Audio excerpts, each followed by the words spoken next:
Moi ben, moitísimas grazas. Imos ca quenda de preguntas e cuestións. Para facelo máis áxil, vou agrupar algunhas cuestións, pero tamén quero dicir que as persoas, membros da mesa, poden intervir indistintamente se se lle dirixan a ele ou non, ou queran aplicar ou matizar algunha das cuestións, de tal maneira que tenéis la palabra para cualquier intervención que se os ocurra en cualquiera de las preguntas, para non pensar. Por favor. Sí, Alberto.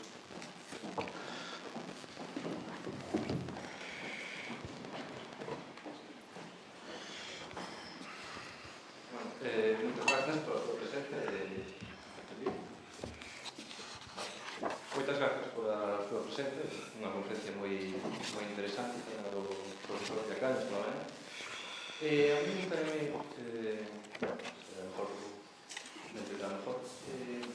gustaría dar unha atención sobre un problema clásico da ciencia política en relación con la democracia, que es la relación entre el tamaño de la comunidad política y la forma política que tenga, en este caso sea democrática, no democrática.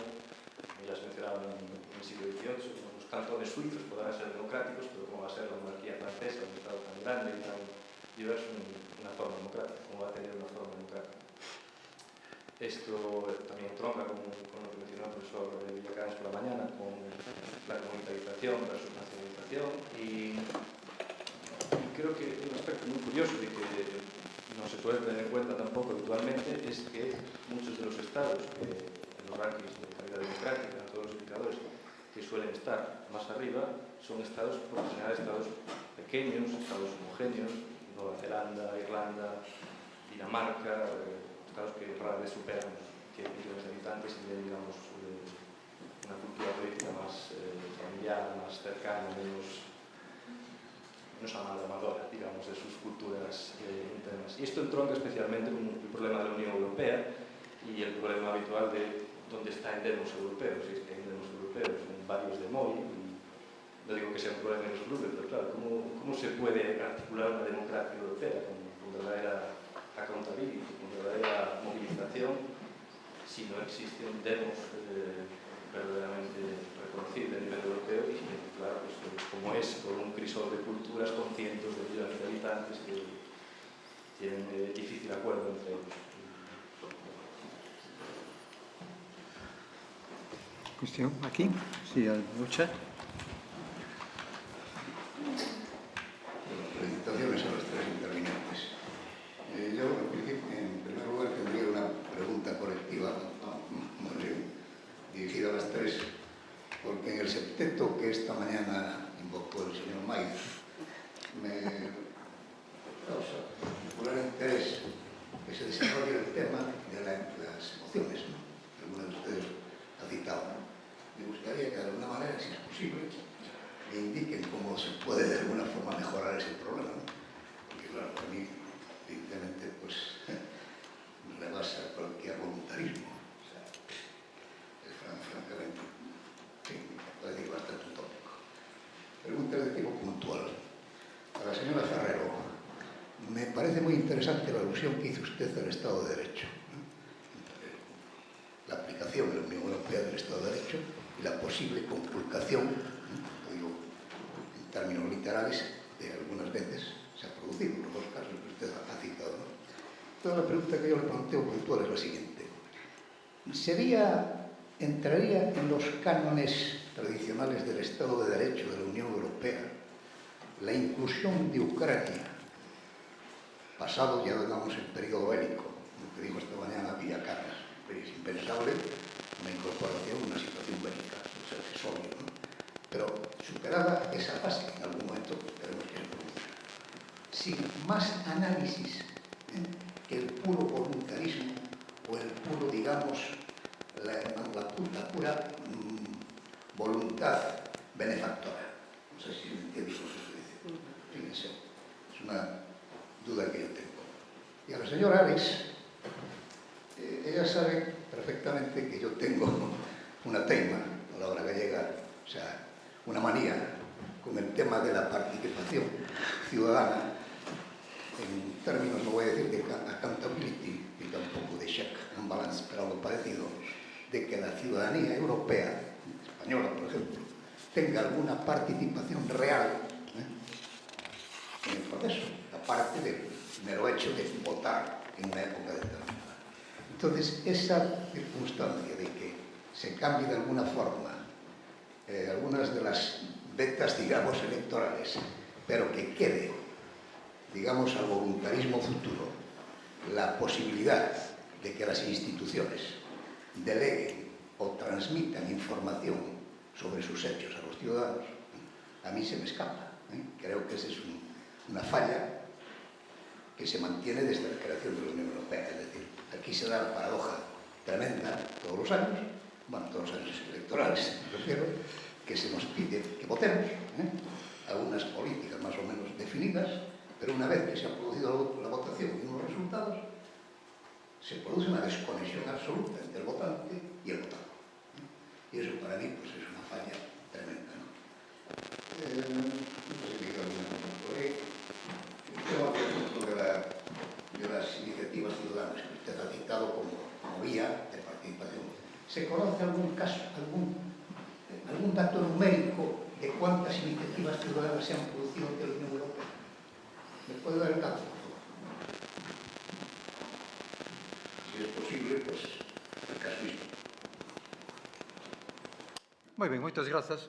Entón, con esta temos materia para esta rolda. Venga, pues empiezo. Sí, bueno, Sí, me empiezo yo haciendo unas pequeñas alusiones. Primero, muchísimas gracias por los comentarios y por las preguntas. El tamaño importa, sí. En democracia el tamaño también importa, pero no es lo único que importa, porque es cierto, en todos los rankings de calidad democrática aparecen en la parte más superior países que generalmente, más que sean pequeños, porque hay algunos que son muy extensos, pero tienen poca población y un alto nivel de vida. Entonces, ¿qué importa más? ¿La poca población o el alto nivel de vida? ¿No? Ese es un tema sobre el que se han escrito millones y se seguirán escribiendo porque es un tema de debate, ¿no? En cualquier caso, lo que sí que es cierto es que se suponía que la tecnología podía venir a ayudar el enorme desafío, o sea, podía ayudar, perdón, a suplir el enorme desafío que supone plantear sociedades democráticas en espacios, en tamaños muy grandes y con mucha población, ¿no? Eso estamos viendo que no está siendo así de forma automática. El tecnooptimismo nos está llevando en muchos ámbitos, no solamente en cuestiones democráticas, en más, pero en muchos ámbitos nos está llevando a olvidar que la tecnología puede ser una herramienta que puede ayudar si se aplica bien, pero solamente con tecnología es muy difícil suplir carencias como las que estamos planteando, ¿no? Por lo tanto, yo diría que estamos en un momento en ese sentido de saltar, ¿no? De poder saltar de escala siempre y cuando entendamos que no solamente es la tecnología lo que tiene que venir a ayudarnos a superar esos hándicaps, ¿no? En cuanto al demo y al demos, ¿el demos en una democracia tiene que ser homogéneo? ¿A qué no? Entonces, ¿cuál es el problema? Ya. No, estaba preguntando de una forma retórica para provocarte, así es. Como planteabas, ¿no? Es decir, bueno, es que la ciudadanía europea no es un demos como tal, porque es un crisol de culturas, de religiones, de idiomas, de referencias. Pero el problema es ese, porque eso como tal no tiene por qué ser un problema. El demos puede ser un demos y debe ser un demos plural y absolutamente heterodoxo, ¿no? ¿Sabemos conciliar eso? ¿Cuál es entonces el problema? ¿Que no nos sentimos partícipes? Bueno, sobre el tema del sentimiento de partícipes de la Unión Europea se podría hablar muchísimo, ¿no? Pero realmente es una cuestión de que no nos sentimos partícipes, nos sentimos mucho más partícipe de nuestro Ministerio de Justicia, por ejemplo, ¿no? O de nuestras instituciones estatales que de algunas de los elementos de la Unión Europea. Nos ponemos a ver cuándo acudimos a ellas. Yo centro buena parte de mis trabajos en temas de medio ambiente, de sostenibilidad, de crisis climática. En estos momentos la Unión Europea pasa por ser la gran garante de los temas ambientales frente a las contradicciones o los problemas que surgen en los estados y en las administraciones locales cuando todo eso genera conflictos, ¿no? y genera problemas de aplicación. En ese caso, ¿la Unión Europea nos sentimos más cercanos a ellos o no? O sea, más cercanos a ella o no. Yo creo que por ahí van las cosas, ¿no? Por la sensación un poco más de saber hasta dónde llega en nuestras vidas y hasta dónde no, ¿no? Y las emociones, bueno, es el gran tema de nuestros tiempos, ¿no? El lunes tuve yo la suerte de presentar el libro de un colega, de Gonzalo Velasco, sobre la polarización, famoso tema, pensar la polarización, y se hablaron muchos de emociones. Las emociones forman parte del ser humano y, por lo tanto, van a formar parte de las decisiones que tomemos y de cómo nos comportemos en la colectividad, y tanto en el espacio privado como en el público, ¿no? Pero ¿cuál es el problema? El problema es que hemos renunciado al debate político y hemos convertido los debates en la esfera pública a debates morales y emocionales. ¿Por qué no devolvemos el debate político a la política? ¿Por qué no dejamos las cuestiones morales para los debates morales, que son importantísimos, ¿no? Y las cuestiones emocionales las aplicamos en las cuestiones emocionales, pero devolvemos a la política el debate político del que jamás debió salir? Bueno, pues eso es un ejercicio que tenemos que hacer entre todos. Yo suelo ser bastante crítica y bastante reacia a los chivos expiatorios. Eso no es un problema de los políticos.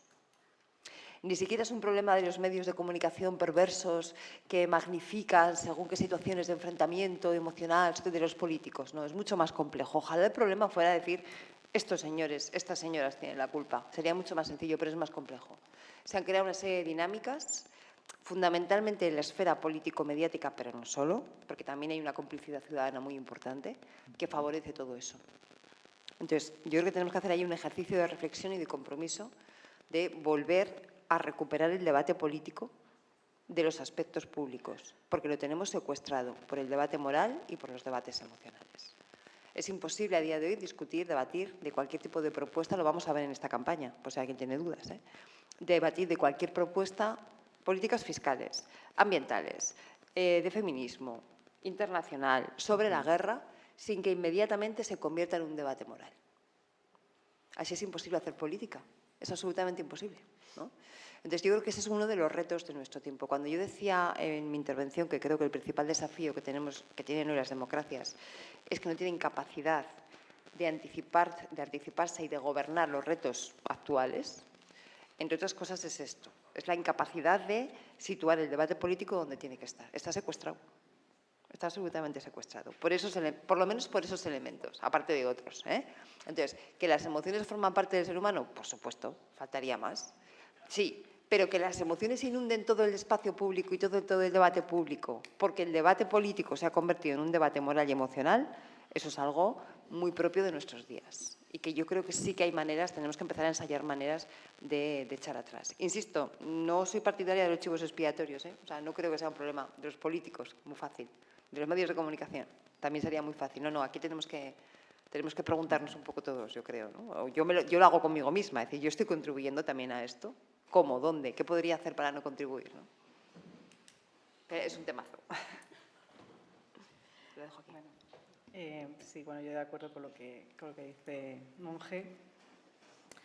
En relación con algunas cuestiones que han salido, cómo crear una esfera pública europea es básicamente la pregunta que planteas, ¿no? Y que Cristina, yo creo que de manera acertada plantea, ¿no? Esa, la necesidad de que además en el marco europeo tenemos identidades múltiples y tenemos que trabajar con todas esas identidades.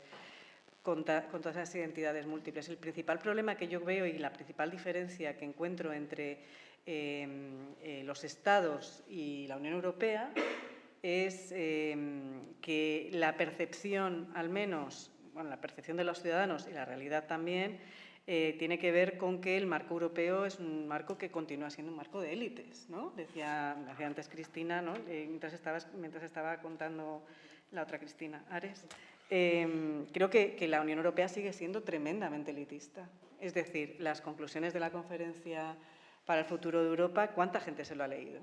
¿Cuánta gente ha participado? No es representativo de la ciudadanía europea. El marco europeo no ha sido capaz de llamar la atención de la ciudadanía globalmente, ¿no? Aquellos solo que están informados, que saben cómo son los procedimientos, cuál es la página web en la que tienes que entrar, que luego tienes que registrarte, etcétera, etcétera, etcétera, en inglés, aunque es obligatorio que esté en todos los idiomas. Bueno, esto hace que haya una absoluta desconexión de los ciudadanos con el marco europeo, y yo creo que eso es parte también del problema fundamental. Y por eso, y sin embargo, el marco de los Estados-nación, se ve como más próximo, se ve como que participas más, que has tenido algo que ver, te identificas más con tu compañero, con tu compañera, con esa comunidad política en la que te has desarrollado. Yo creo que eso es parte también de la cuestión. Y yo creo que se está haciendo un esfuerzo institucional muy grande desde el marco de la Unión Europea, pero que sigue sin haber conexión. Es que ves a von der Leyen decir lo que sea y es que se te cae el mundo a los pies, porque es que es tan aburrida. O sea, yo es que de verdad quiero decir, la manera de comunicar institucionalmente la Unión Europea, aunque hayan hecho cómics, es que hasta los cómics son aburridos. No sé si habéis tenido ocasión de ver los folletitos que hacen para adolescentes, para secundaria y bachillerato y tal. Bueno, es que es...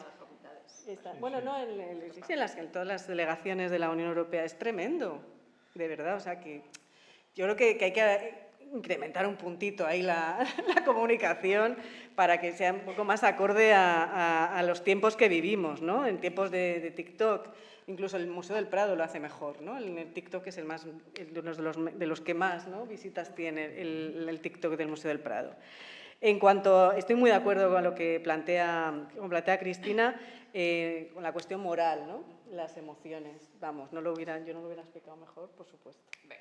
Y además, yo creo que lo que sí que creo es que hay una inducción a eso, ¿no? Y a lo largo, es estructural, lo hemos vivido en los términos de polarización afectiva, a nivel más estatal y demás, pero es que este último año se ha desbordado absolutamente. Y hay una inducción también para colocar un determinado discurso político y una forma de hacer política que efectivamente nos induce a esa emocionalidad.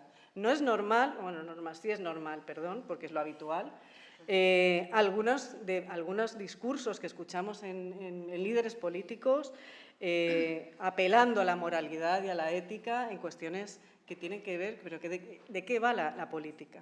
Es del poder, ¿no? Es la lucha por el poder, es la conquista del poder, es el control del poder. No va de moralidad, no va de ética. Y no lo va en el plano local, en el plano regional ni en el plano internacional. Y esto es algo que yo creo que todavía no nos terminamos de enterar, ¿no? Y en la que me han referido a mí directamente... quería antes en el tema de las democracias y los países pequeños, grandes, y que decía Cristina, alto nivel de vida. Y sobre todo...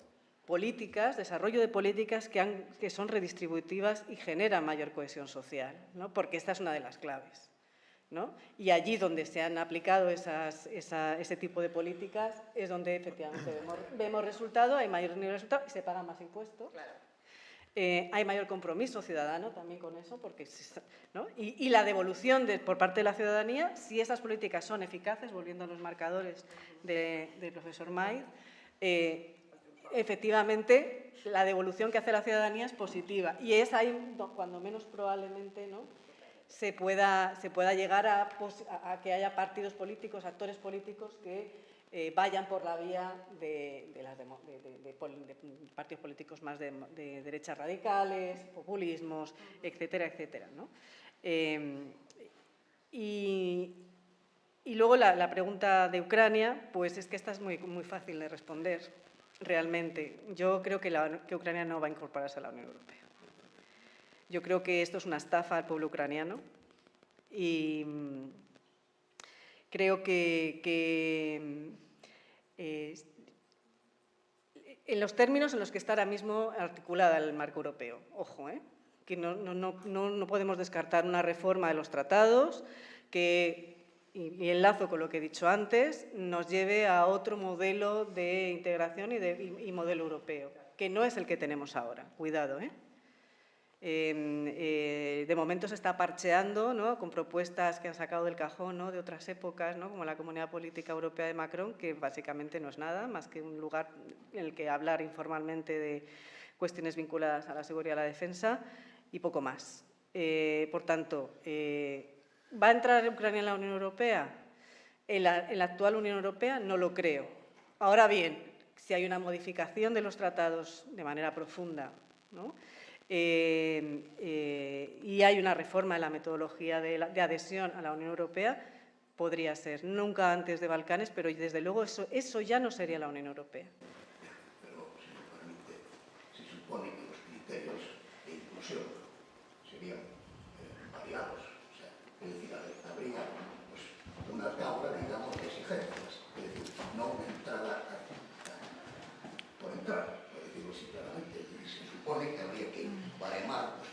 Claro, pero si eso ya está. Quiero decir, eso ya está. Como se está hablando de una posible modificación, La cuestión... puede ser en extenso o puede ser cortando. ¿Comprende lo que quiero decir? Bueno, pero es que estamos en dos niveles. Una es la reforma de los tratados y otra es la modificación de la metodología de ampliación. ¿Vale? Son dos niveles de análisis y de los criterios de adhesión. Y efectivamente puede ser a 2 velocidades, a 3 velocidades, pero siempre desde fuera de los asientos del Consejo Europeo, ¿no? O sea, eso ahí no... Pero eso ya no sería la actual Unión Europea. Esto ya no sería la actual Unión Europea. Ningún Estado se ha incorporado a la Unión Europea con opt-in-outs. No. Pero puede ser, es una incorporación a la carta, sin en el caso concreto. Bueno, ya, pero habría que ver, ya, pero es que para eso nos quedamos con la política europea de vecindad, que ya teníamos mercado único, ¿no? Y teníamos acuerdos de libre mercado, pues por ejemplo con Ucrania en el año 2017 y liberalización de visados, y por tanto no sería necesario. Otra cosa es que nos lo vendan y nos lo empaqueten como grandes avances, pero no en ese sentido. Y desde luego yo creo que reitero mi preocupación, la preocupación que mencioné antes, porque yo creo que vamos hacia una Europa mucho más securitizada y que efectivamente quizás avancemos en una reforma profunda de los tratados y tengamos otro modelo de Unión Europea. Veremos si la ciudadanía reacciona o no, que aquí también la parte del demos de ver cómo se reforma en esa dirección. Otra cuestión, y que no es baladí, es que en una potencial negociación de paz, una de las condiciones que imponga Ucrania sea la adhesión a la Unión Europea. Cuidado. Ya que estamos hablando, aquí tenemos que ver si efectivamente la Unión Europea tiene agencia política para decidir que sí o que no, o no le queda otro remedio que seguir las pautas que le marque Washington y decir que sí. Pero esto ya es un debate político de mucho calado y que, como todavía no tenemos ni un alto el fuego, bueno, pero esto está encima de la mesa, ¿no? De hecho, de los 4 puntos fundamentales que en el mes de, yo creo que abril, mayo del año pasado, planteaba Zelensky como lo que le haría sentir que ha estado realmente arropado, es la adhesión a la Unión Europea. Y ya no son pocos los analistas que plantean a Unión Europea sí, OTAN no. Entonces, esto llevaría a un terremoto institucional en el marco europeo y yo creo que ahí es ver si en la negociación política en el seno del marco europeo se decide que la Unión Europea tiene agencia política o no la tiene, o solo la tiene Ucrania o solo la tiene Washington. Pero esto ya, claro, es... Sí, sobre la comunidad política diversa, pues claro, impone una serie de retos, pero por supuesto que es posible y creo que una gran mayoría de ciudadanos en todos los Estados miembros a día de hoy,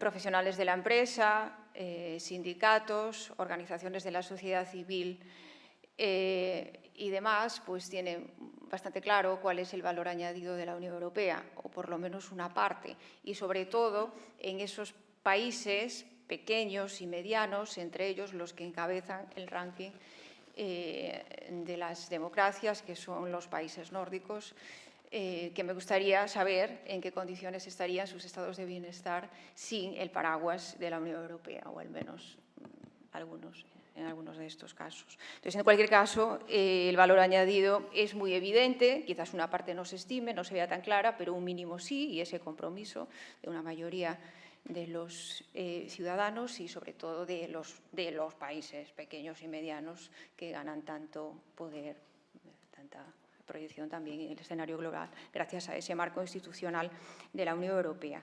Y sí veo como particularmente problemático el hecho de que los ciudadanos a la hora de votar en las elecciones al Parlamento Europeo no tengan muy claro cómo afecta su decisión de ir a votar, la participación y el sentido del voto en la decisión de la Unión. Y esto hay una parte pues, que tiene que ver con la propia Constitución, con los tratados, ya que hay decisiones de políticas que están petrificadas, bueno, la libre competencia del mercado interior, lo que tiene que ver con, claro, la esencia del funcionamiento de la Unión Económica y Monetaria o en discusión, pues, numerosos elementos que están en la Constitución, que no están sujetos, por tanto, al juego político. Además de que las instituciones que siguen teniendo más poder, el Consejo de la Unión Europea y el Consejo Europeo, tienen que ver con los procesos electorales nacionales.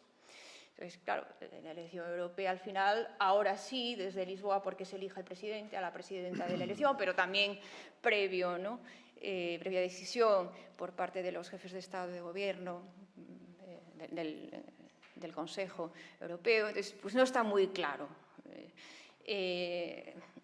mi voto cómo va a afectar a la agenda de políticas y a las decisiones durante los 5 años siguientes. Creo que a día de hoy un poco menos, dada la importancia que desde esas primeras elecciones bajo el Tratado de Lisboa de 2014 y las de 2009 ha ido adquiriendo la programación política también. Entonces, yo creo que nos llega un poco más, que no es lo mismo que el tamaño del grupo en el Parlamento Europeo del Partido Popular o del Partido Socialista, sea este o aquel, que entre los dos no tengan mayoría absoluta, que sean más relevantes los liberales. Creo que ya empieza a calar que esto efectivamente tiene que ver con las prioridades políticas, con el impulso a unos determinados temas y no a otros durante los años siguientes, pero va muy lento. Entonces, como decíamos antes, quizás sean los ciudadanos y también pues, asociaciones las que deban exigir un poco más esa explicación. Pero yo no veo que se deba demandar tanto a la Comisión Europea, porque efectivamente es la responsable de la política de comunicación de la Unión Europea, pero su misión fundamental es otra, no tiene que ver tanto con esto. Yo creo que es sobre todo responsabilidad de los europarlamentarios y que sí podría arbitrarse algún mecanismo, por lo menos de discusión, en el seno de los parlamentos nacionales y de los parlamentos regionales con participación de esos europarlamentarios. Hoy en día también los parlamentos nacionales y los parlamentos regionales tienen bastantes herramientas para poder hacer aportaciones y, desde luego, de control sobre los procesos, sobre las decisiones de la Unión. Pero, pues como tampoco nos hablan de esto, los parlamentarios, insisto, nacionales y regionales, estos que nos parecen tan bien, en comparación con los europeos, pues no avanzamos demasiado, pero es una responsabilidad de todos, de los regionales, de los nacionales y de los europeos. Yo veo mucho más complicado pues, que el presidente o la presidenta de la Comisión llegue a todas las esquinas de la geografía europea. Y me parece que ese no es su papel. No, es que yo lo había dicho porque sí. habías mencionado tú algo. Sí, no. Yo también para discrepar un poco porque... Yo creo que hay tres... perdona, no sé si habéis acabado. No sé si me queda algo importante, ¿no? Disculpa. Vale. Yo creo que hay tres elementos muy importantes que ayudan a entender por qué pasa esto con Europa, ¿no? 3 al menos, seguro que hay más, pero 3 que son claves. Uno es, fijaos qué curioso, a mí me gusta mucho trabajar los eurobarómetros, dan muchísima información. En realidad la Unión Europea, la ciudadanía de la Unión Europea, tenemos todos bastante identidad europea. Cuando le preguntas a la gente si se siente identificado como europeo, generalmente te dice que sí, ¿no? En España, además, somos especialmente europeístas. España y Portugal, igual es porque entramos más tarde que otros, pero somos especialmente europeístas. Tenemos en todos los eurobarómetros, CIS, etcétera, una actitud más proclive a las políticas europeas y somos mucho más generosos y más bondadosos a la hora de valorarlas. Somos más críticos con nuestras instituciones locales, autonómicas y nacionales que con las instituciones de la Unión Europea. Pero hay un concepto ahí, y es que el primero, que creo que es el que explica muchas de estas cosas. Es que el que explica, por ejemplo, que cuando votamos al Parlamento Europeo, que se consideran clarísimamente elecciones de segunda, la participación muchas veces es casi de la mitad de unas elecciones generales, que es un escándalo, ¿no? Y es el concepto de utilidad. La idea de utilidad en política la hemos olvidado y es absolutamente clave. Si una política no es útil, empieza a tener problemas de desconfianza, empieza a tener la famosa desafección, empieza a generar todo eso que venimos hablando. Y, sin embargo, la idea de utilidad la hemos orillado del debate público, ¿no?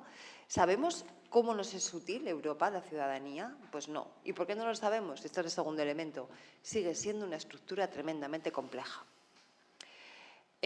Cuando yo estudiaba ciencia política, cuando yo era estudiante, para explicar el procedimiento de codecisión, había que llenar 2 pizarras. Hoy hay que llenar 5.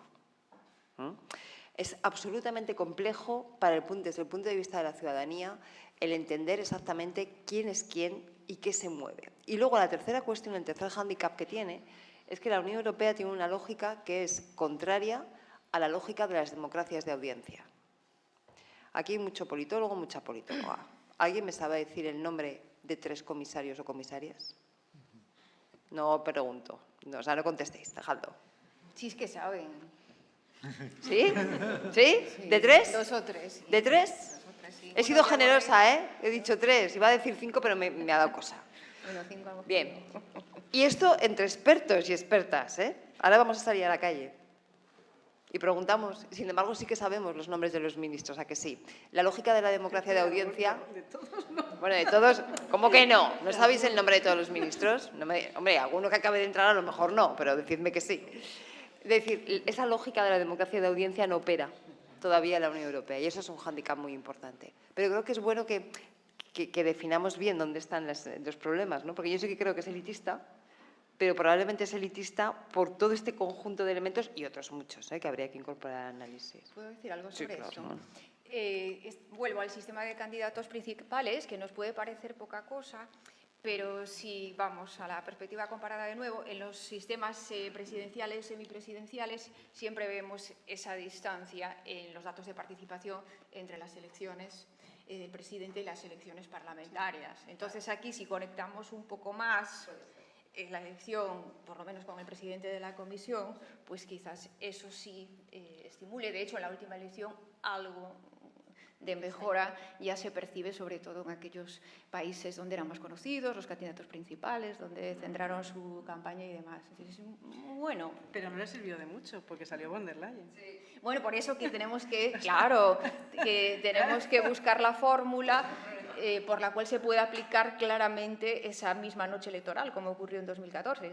Lo que está aconteciendo es lo mismo que ocurre en muchos de los parlamentos nacionales. Esa mayor fragmentación complica mucho más la negociación. Pues bien, tenemos que elaborar un papel donde se diga claramente, se definan los escenarios, en este escenario pues será esta persona, en ese otro, otra persona, porque creo que sí que puede ayudar a aumentar un pouco a participación. Moi ben, perdón, é que temos palabras pedidas e isto non pode ser un debate entre dúas personas e a mesa e tal. Vale, unha precisión pero breve, por favor, porque hai palabras pendentes. Sí, pero brevemente. É posible, pero brevemente. Yo soy una brevedad exquisita cuando quiero. Yo lo quiero. Vamos a ver, yo que piso la tierra, no me elevo al cielo y no pretendo que la Comisión Europea venga a explicarme su política. Lo que le pregunté yo a usted es algo muy concreto. Y es la obligación que yo creo que tienen los parlamentarios europeos de vez en cuando cometer el acto de generosidad de desplazarse a algunas localidades tremendamente pequeñas y tremendamente poco importantes como Santiago de Compostela a explicarme sus actuaciones. Era lo que quería decir. Sí, sí, estamos de acuerdo. Sí. No me elevo al infinito. Sí, es que es su obligación. Claro. Parte de la función de todo parlamentario es esa. Profesor Artaza, por favor.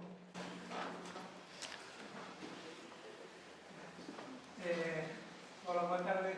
Muchas gracias por esta sugerente rueda de intervenciones que hoy pone un punto, un broche a la intervención de la manera del profesor Villacañas. Entonces, volviendo un poco a lo de antes, aquí me parece que hay un tema que es recurrente, que está afrontando y que a algún alumno mejor también se le ocurriría. Y es que estamos hablando de la democracia y qué pasa con la democracia, me decía, griega, que estos ciudadanos tenían muchísimo tiempo. A nosotros se nos prometió, por lo menos a los baby boomers, yo cuando coleccionaba postalillas, es que la tecnología nos iba a llevar a la civilización del ocio. Y me temo que no estamos en la civilización del ocio, ¿no? Incluso en la universidad, pues lo que estamos haciendo cada vez más es rellenar papel. Y tanto para poder participar como la falta de popularidad de la Unión Europea, yo cuando les digo a mis alumnos, bueno, tenéis que ser referentes, sois ciudadanos de vanguardia, porque tenéis la posibilidad de informaros, y es que haremos muchísimo tiempo, cuesta muchísimo informarse, ¿no? Estamos hablando de la guerra de Ucrania, ¿no? Formar soldados realmente que sean útiles. Bueno, pues pasa un poco con la ciudadanía. Esto consume muchísimo tiempo. ¿Qué ciudadano puede conocer los mecanismos de la Unión Europea para hablar con propiedad. ¿Qué ciudadano puede conocer simplemente lo que está sucediendo muchas veces en la política local? Cada vez es sumamente más complejo, ¿no? Dar una opinión fundada que no sea una opinión emocional, ¿no?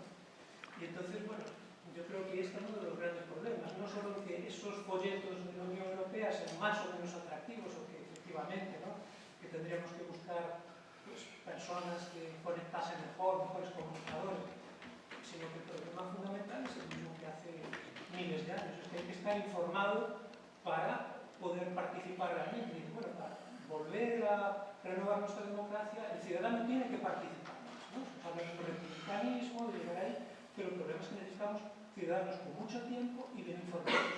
Y eso cuesta, ¿vale? Yo creo que ahí está uno de los gravísimos problemas para poder dar una opinión fundada, ¿no? Y nosotros pues estamos viendo nuestras carreras que nos han quitado tiempo para formar a nuestros estudiantes.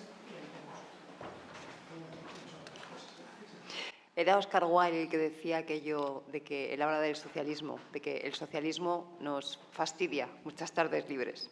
Decía, nos jode muchas tardes libres, pero bueno, estamos en sede académica. Era Oscar Wilde el que decía eso. Con la democracia se podría decir algo parecido, ¿eh? Efectivamente requiere mucho tiempo, pero no solamente... Bueno, me he lanzado a contestar, no sé si... No solamente mucho tiempo. Yo creo que es un magnífico ejemplo, esto que usted acaba de señalar ahora, de lo que comentábamos antes, de cómo los agentes de intermediación no están cumpliendo su papel. En un momento de inundación de información, ¿no?, de sobreinformación por todos los sitios, de la famosa infoxicación que nos tiene a todos locos, no tenemos prescriptores que sepan poner o que puedan poner el foco en las cuestiones esenciales, jerarquizar bien la información, dar un poco de luz. Se hizo muy famosa esa frase de Iñaki Gabilondo que decía: en las inundaciones lo primero que falta es el agua potable.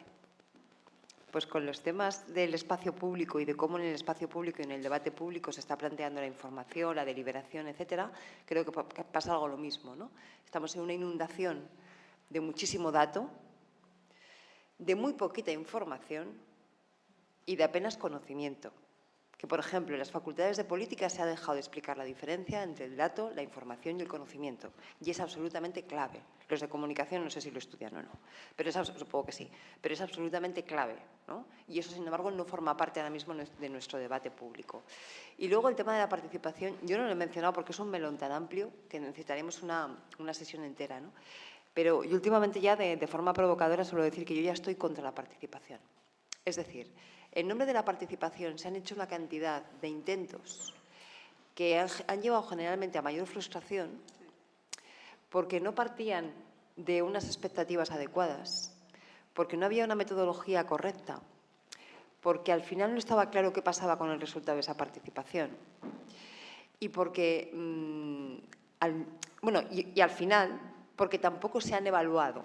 ¿Qué impacto? Llevamos muchos años haciendo participación. Yo en mi intervención he dicho, los dos grandes instrumentos de participación de nuestro ordenamiento constitucional nos sirven. Bien, en el ámbito nacional, ¿no? Si bajamos a los ayuntamientos, a las comarcas, a las diputaciones, a las comunidades autónomas, se está innovando mucho en participación. Se están haciendo laboratorios de participación, iniciativas de todos los estilos.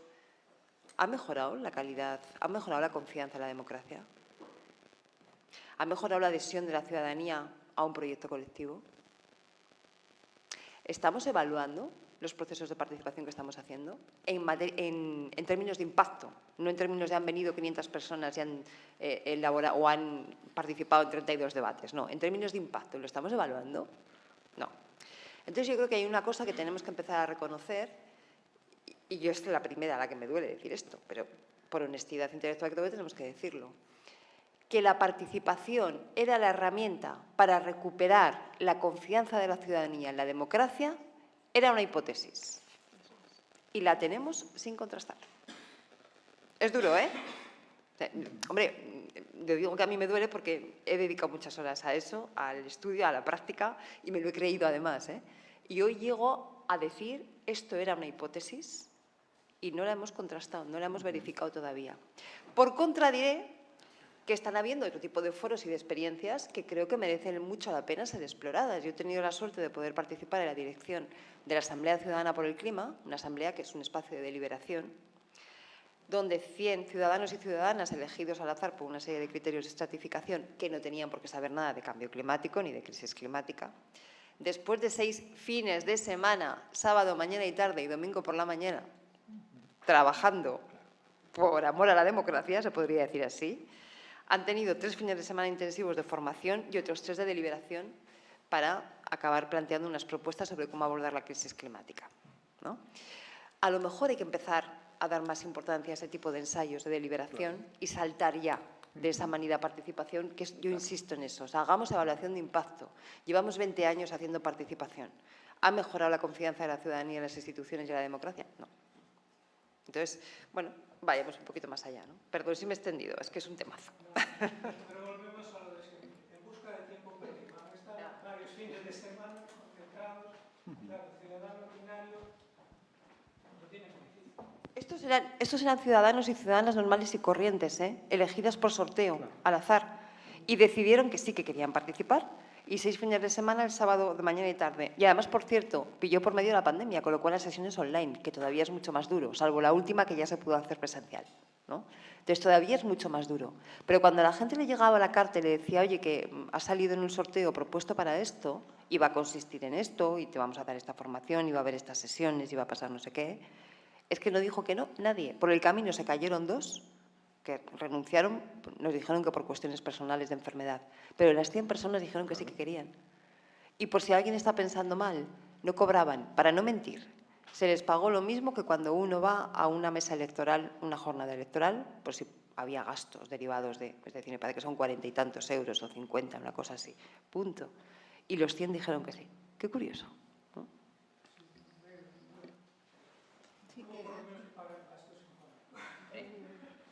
¿Puedo decir? Sí, sí, adelante. Sí, en relación con la intervención del profesor Artaza, muchas gracias. Manuel, creo que debemos insistir. La educación y el compromiso cívico son fundamentales, pero la participación es un complemento a la representación, porque si no estamos generando nuevas desigualdades, para empezar, en lo que tiene que ver con la disponibilidad de tiempo y también, pues, a lo mejor con la formación, con este caso con el dominio de idiomas, etc. Y aquí vemos de nuevo las dificultades para politizar los temas de la Unión Europea. Incluso si hablamos con muchos miembros del Parlamento Europeo, nos dirán que ellos en la Eurocámara resuelven problemas, la lógica funcional, y se mantiene esa inercia, ellos resuelven problemas.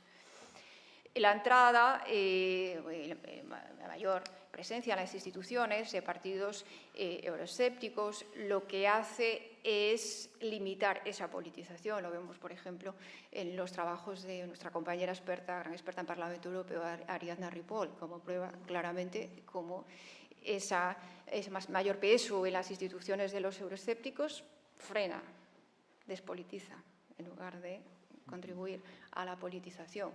Entonces, claro, lo que necesitamos es que los partidos hagan su trabajo, que elaboren los temas y que asistan a los ciudadanos. Es claro, su papel principal, tradicional, fundamental, de simplificar a los ciudadanos esa labor de seguimiento y de toma de posición sobre los distintos asuntos. Es imposible seguirlos todos, tener todos los datos para poder hacerlo directamente cada uno de los ciudadanos, lo que no implica que no debamos estar continuamente haciendo el esfuerzo de conocimiento y de seguimiento de los temas, claro. Por certo, antes de dar aí a palabra, por aportar unha pequena chega ao fío do que estades falando, saíron, penso, que 2 temas que teñen moitísimo interese. Primeiro, fixadevos que tanto a representación como a participación comparten unha asunción básica que é que as preferencias están dadas. E entón o que se discute é cal é a mellor maneira de expresar esas preferencias, directa ou indirectamente. Pero claro que, como substanciabais agora na argumentación, é que a deliberación é outra cousa. A deliberación parte de que o importante é a mellora da calidade das decisións e das preferencias dos cidadáns, e que, polo tanto, o problema é a formación política das preferencias, e que necesitamos é menos participación ao tolo, por así decirlo, sin información, porque tanto ten, non chega nada, canto ámbitos, como que ti acabas de simplificar, de deliberación, onde, claro que hai que dedicarlle tempo, pero pódense crear as condicións. E isto é unha novidade extraordinaria, tanto no ámbito da Unión Europea, pero como todo este tipo de experiencias. E hai moitas experiencias de foros deliberativos, de enquisas deliberativas, todo o mundo que son extraordinariamente interesantes porque parten precisamente de que temos moitos prexuizos e que se nos mobilizamos directa ou indirectamente a foro dos nosos prexuizos, non adiantamos nada en democracia, e que a democracia require esa faceta de producción política das preferencias, de mellorar a calidade, información, formación, punto de vista dos demais. E isto me leva ao segundo elemento que quería subliñar, que tamén apareceu aquí, que é o tema das emocións. Claro que este novo contexto de democracia require un réxime emocional distinto que se buscamos é a confrontación, non son as emocións en xeral, son tipos de emocións negativas, a xenreira, o resentimento, o odio, a cólera. Pero claro, é que o ámbito de deliberación require cidadanía, require empatía, require esperanza, todas as emocións positivas. E isto se pode decir, pero todas as emocións é algo que non coñecemos, porque en ciencia política nunca investigamos as emocións, até moi recentemente, e non sabemos nada de cais actúan, como, etc., cando estamos vendo que os populismos de extrema dereita se utilizan a esgalla e teñen unha funcionalidade extraordinaria. Pero sí que hai elementos. Sabemos que a democracia consiste tamén en dúas cousas, en unha batalla cultural, e a cultura non somente son valores, son tamén actitudes e emocións, e, polo tanto, hai que dar unha batalla. Non se poden facer democracia e profundizar e mellorar a calidade de democracia con emocións populistas, por decirlo dunha maneira clara. Compre ter un réxime emocional distinto, porque claro que é moi doado utilizar a xenreira, o outro, amigo, enemigo, etc., etc., pero eso non son emocións democráticas, son antidemocráticas.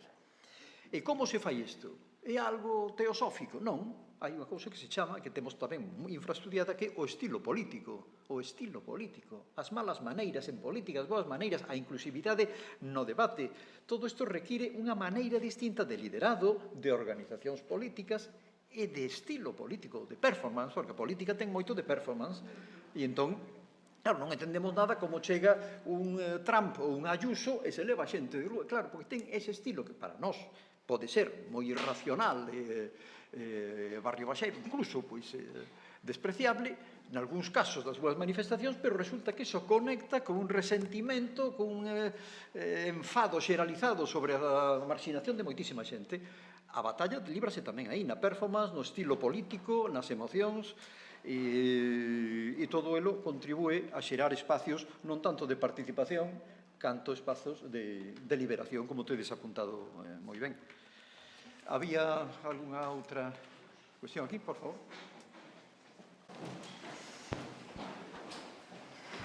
Bueno, hola. Eu non estudiei ciencias políticas, así que posiblemente a pregunta que vai a facer igual é, bueno, obvia para a maioría das persoas que están aquí, pero quería facer referencia ao que dixeches de ética e moral e da nosa responsabilidade individual de desapegarnos dese discurso. A miña pregunta é, que é o discurso político per se, en sí mesmo? É dicir, como se xenera un debate político sen un sistema de referencias que podría ser el bien e el mal, ou, dito de outra maneira, un escenario máis preferible que outro? Quería facer unha pequena precisión sen sonar pedante. Hai unha distinción entre ética e moral. Ética, digamos que é a disciplina normativa que estuda os diferentes escenarios e a través dun sistema formal de consecución lógica establece premisas ou realiza prescripcións que persiguen chegar a un escenario mellor do que se atopa nese momento a persoa, xeralmente, non? A ética se adoita asociar ao individuo. A moral é a creencia ou a convención social e tamén natural desta mesma adopción destas prescripcións éticas, pero dunha forma moito máis laxa, moito máis emocional e, sobre todo, moito máis reprobatoria, xeralmente sinalando ao outro, a alteridade. A A miña, bueno, é que fixen varias preguntas. Bueno, perdón porque redactei, porque senón tiña un lío. Eu como individuo, como podo deixar de sinalar o chivo expiatorio, é que xusto acabas de falar agora deso, en parte xa respondiches, pero dos partidos políticos que vemos sistemáticamente que están desacreditando as institucións públicas que en principio parten da objetividade e da boa vontade, e ademais, como podo tamén deixar de sinalar aos medios de comunicación que, como todos sabemos, non parece que sigan ningún tipo de código deontolóxico, que non moral, de compromiso coa transmisión da verdade aos ciudadanos. É dicir, como podo asumir o meu papel activo de suxeito e axente político para facer democracia, máis alá pois, de votar. E a miña segunda pregunta era, un pouco en relación coa primeira, como de utópico sería revalorizar ou replantear estas formas de democracia que coñecemos ata agora e quizáis derivalas un pouco máis pois, a democracias deliberativas onde a participación sería pois, máis activa e máis democrática. Muy bien, pois adiante. ¿Cogemos más? Sí, no. Vaya preguntas fáciles, ¿no? A estas horas. Bueno, muchísimas pues, gracias. así como última pregunta, podedes proceder a contestar. ¿Sí? Non hai máis. Déjame que antes haga una alusión a algo que decía el profesor Baiz, que me parece muy importante porque hila muy bien, ¿no? La importancia de... Últimamente los politólogos yo creo que deberíamos estar más preocupados, y muchos lo estamos, por el estado de ánimo, las emociones, que por el estado de opinión, ¿no? Trump triunfa porque cabalga sobre un estado de ánimo, de indignación, de desamparo, de desprotección, que es el estado de ánimo no de los perdedores de la globalización. Cuando Trump ganó las elecciones, enseguida hubo quien se apresuró a decir los perdedores de la globalización. No, cuando luego hicimos el análisis postelectoral, no eran los perdedores de la globalización. Los perdedores de la globalización ya no votan, ni votaron entonces. Eran los que tenían miedo de ser los siguientes perdedores de la globalización.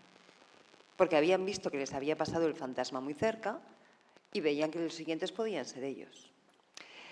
Y sobre el miedo se erigen este tipo de liderazgos. Hoy estamos viendo, no hay palabra que más repita yo últimamente para explicar estas cosas, hoy estamos viendo un ejercicio de lo que Bauman llamaba una retroutopía permanente. Frente a un contexto, hemos hablado antes, ¿no?, de incertidumbre, de cambios profundos, de que nos cambian los paradigmas, que no conocemos y lo desconocido nos da miedo porque somos humanos, frente a eso emergen liderazgos fuertes, hombres fuertes, que te dicen por aquí. Y por aquí es, vuelve a donde estabas antes, que ahí te sientes seguro, porque es un terreno que ya has visitado y conoces.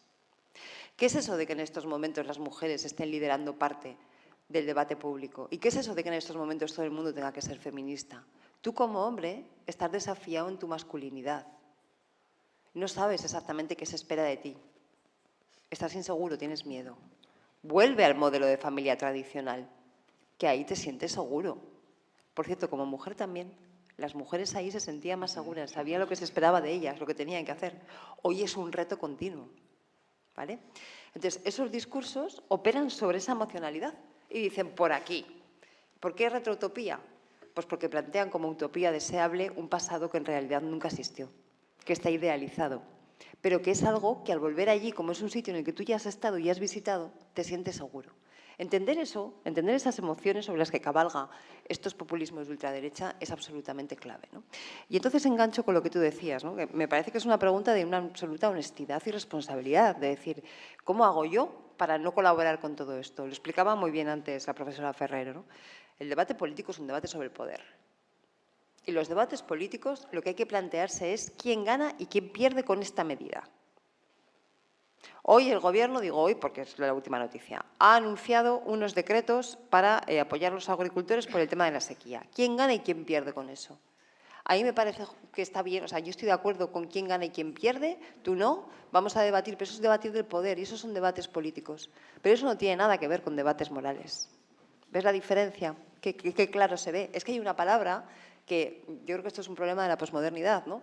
Hay una palabra que hemos demonizado que es la de poder. Cuando el poder, a ver, o sea, que estamos hablando de esfera pública, y la esfera pública es una esfera de juegos de poderes. Por lo tanto, el debate público es un debate fundamentalmente de poder, ¿no? Decías, ¿cómo hago yo para no colaborar con todo esto? Es que yo creo que tenemos que ir a causas estructurales. Es que no podemos explicar estos fenómenos culpando a un actor, porque estamos todos en la misma línea, ¿no? Yo podría decir, los medios de comunicación, que son siempre el objeto, ¿no?, de crítica, muchas veces con mucha razón. Pero también, si me pongo un poco cínica, podría decir, oye, todos los que estamos aquí, que somos gente muy informada, muy culta, muy interesada y muy demócratas, ¿cuánto invertimos todos los años en pagar buenos medios de información? ¿Cuánto pagamos? Probablemente menos de lo que deberíamos, ¿no? Y la información no es gratis, ¿no? Si no la pagas tú, la pagan otros y la compran. Pero tampoco creo que eso sea la parte de mollar, ¿no? Lo pongo como ejemplo en el sentido de decir, al final se ha creado un sistema que acaba aludiendo a causas estructurales que son las que explican todo esto.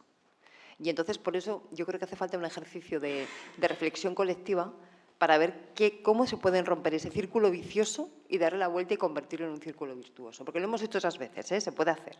Otra cosa es que todavía tenemos que buscar exactamente el cómo. Pero, de verdad, honestamente, poneros las manos en el corazón. ¿De verdad pensáis que el problema de estos problemas que tenemos de falta de rigor en el debate, de polarización de todo esto, es porque tenemos una clase política que le dé por hacer estas cosas? Si lo hacen es porque piensan que le van a obtener réditos electorales, ¿no? Y ahí estamos todas y todos. Por cierto, yo tengo la hipótesis de que no es así, de que los liderazgos polarizantes en estas elecciones en concreto van a salir perjudicados. No todos, algunos. Pero hay ya unos cuantos. Sí, hay ya unos cuantos. Últimas elecciones de Andalucía, mayoría absoluta de Moreno Bonilla. Y resulta que Moreno Bonilla pasa por ser un candidato, no hablo de sus ideas políticas, sino que pasa por ser un candidato que es percibido por parte de la población andaluza como lo contrario absolutamente a Macarena Olona, la candidata de Vox. Es decir, como una persona de acuerdos, dialogante, no sé qué. Salvador Illa en Cataluña, cuando hacemos los cualitativos y preguntamos por qué gana, cómo gana Salvador Illa, ¿qué sale? Su talante de dialogante, de acuerdos, no sé cuántos. ¿Hay ejemplos contrarios? Sí, los tenemos todos en la cabeza, pero hay una evolución, hay una tendencia, que es lo que hay que buscar, ¿no? Entonces, vamos a ver qué pasa. Pero hay datos que dicen, es que no es rentable políticamente. Bueno, pues si no es rentable políticamente, te aseguro que dejarán de tener incentivos para hacerlo. Entonces, ¿ves cómo es un poco una cadena? A eso es lo que me refería con temas estructurales. Yo es que no añadiría mucho más. Añade. Es que básicamente lo que has planteado, ¿no? El tema de hacerte las preguntas, ¿no? Cuando tengas un dilema. Es hacerse las preguntas y decir cuál va a ser el resultado de aplicar esta medida o esta otra. Y hacer las derivadas. Claro, ¿no? A mí se me ocurrió ahora cuando decía Cristina lo de quién gana y quién pierde, ¿no? Y la planteabas con las medidas contra la sequía. Yo, como ya por mi deriva propia, ¿quién gana y quién pierde con el Nord Stream? Claro. ¿Quién gana y quién pierde? Analicémoslo y a partir de ahí podemos sacar conclusiones. Luego podemos ser muy retorcidos también, ¿eh? Pero eso ya es otro tema. ¿No? Pero yo creo que para analizar conflictos, tanto sociales como guerras, como lo que sea, tenemos que hacernos las preguntas. ¿Quién gana qué haciendo qué? O no haciéndolo. Porque el no hacer también es una acción en sí misma, ¿no? Y no añadiría mucho más. Muchas gracias. Muy bien. ¿Sina? No, quizás a más, y para no repetirme, pues la importancia de cualquier iniciativa de participación de abajo arriba, que es la forma para mantener confianza, que es lo que de alguna manera nos protege frente a determinados estilos de liderazgo. Moi ben, pois moitísimas gracias a todas e a todos e damos por pechada a sesión e moitísimas gracias aos participantes por compartir connosco esta tarde tan interesante.